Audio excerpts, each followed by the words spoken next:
President Obama defended his foreign policy during a commencement speech at West Point Military Academy's graduation ceremony. In it, he laid out a broad vision of American leadership in the world. And when a typhoon hits the Philippines, or schoolgirls are kidnapped in Nigeria, or masked men occupy a building in Ukraine, it is America that the world looks to for help. The question we face is not whether America will lead,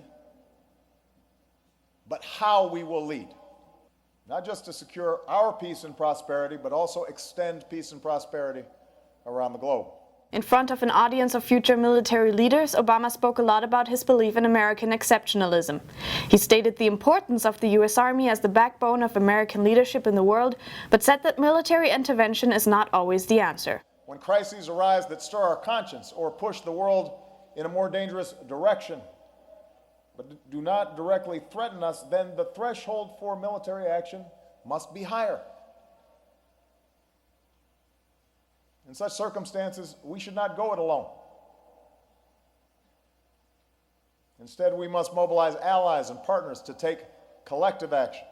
The address comes just after his surprise visit to Afghanistan during the Memorial Day weekend.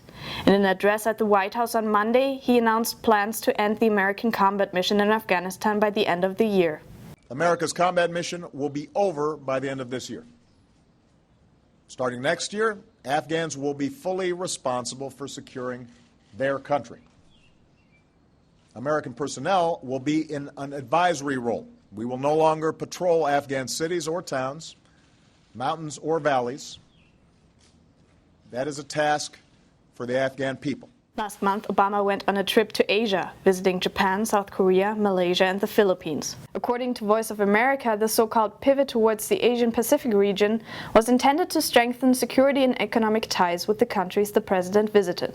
However, it was criticized by China. Chinese commentaries on the president's trip have been quick to point out that Mr. Obama failed to see progress with Japan over a free trade pact for Pacific nations, and he made little progress in improving relations between Seoul and Tokyo. Chinese state media editorials have accused the United States of ganging up with what it called Washington's troublemaking allies in the region. They also said the U.S. is presenting itself as a security threat to China.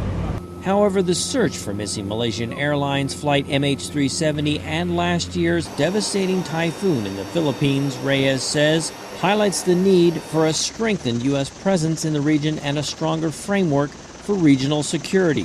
It's not inconsistent with what the United States is already doing in the region. This idea that military-to-military ties are essential. You need to develop them in a region that really has no security architecture comparable to what you have, say, at NATO.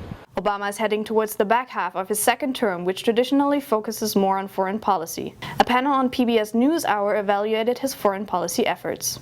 What is your sense about how well it has not gone, the Obama foreign policy doctrine?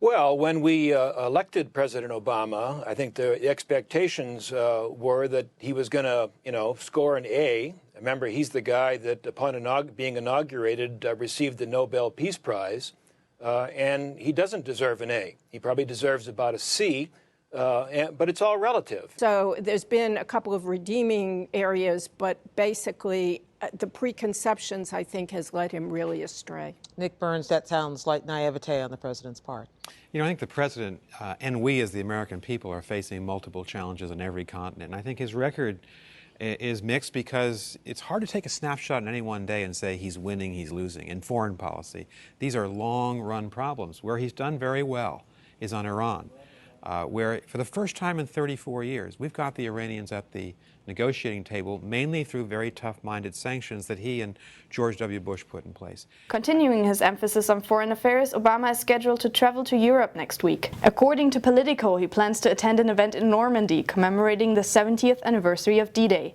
and give a speech in Warsaw. That's the buzz for now. I'm Julia Rabe.